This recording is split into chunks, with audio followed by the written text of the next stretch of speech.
How to block all incoming calls without airplane mode on iPhone.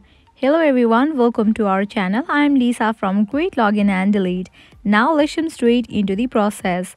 Swipe down on the right corner of your screen in this way, and over here you will find different options. Tap on this option of focus.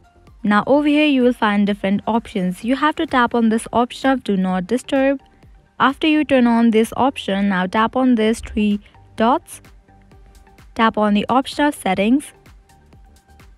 Now tap on people option. Now you will land to this kind of page.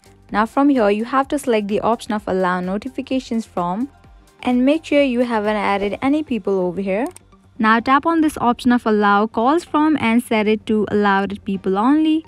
And make sure you have toggle off this option of allowed repeated calls. Now you won't get any incoming call even though you haven't set your phone to airplane mode.